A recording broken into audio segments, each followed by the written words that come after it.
আসসালামু আলাইকুম ওরহমতুল্লাহি ওবরাকাতুহ।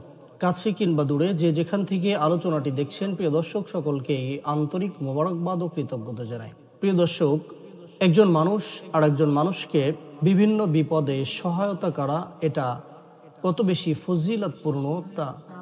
হ্যাঁ, হ্যাঁ, একজন মানুষের অন্য একজন মানুষকে সাহায্য সহযোগিতা করা, এটি আল্লাহ তাআলার কাছে অত্যন্ত গুরুত্বপূর্ণ একটি ইবাদত। অন্যের উপকারের ফজিলত সম্পর্কে রাসূল সাল্লাল্লাহু আলাইহি ওয়াসাল্লাম হাদিসের মধ্যে বলেছেন।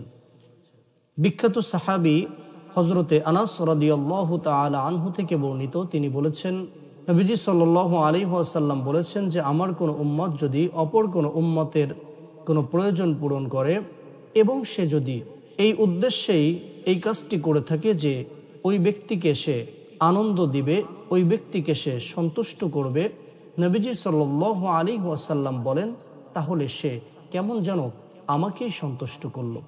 রাসূল বলছে, যে ব্যক্তি আমাকে সন্তুষ্ট করলো সে কেমন যেন মহান রব আল্লাহ সুবহানাহু ওয়া তাআলা তাকেই সন্তুষ্ট করলো।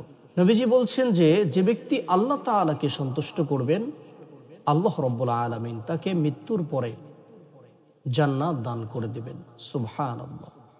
যে ব্যক্তির উপরে আল্লাহ তাআলা রাজি এবং খুশি থাকবেন, ইহকাল এবং পরকাল উভয় জগতেই ওই ব্যক্তি সফলতা অর্জন করবে।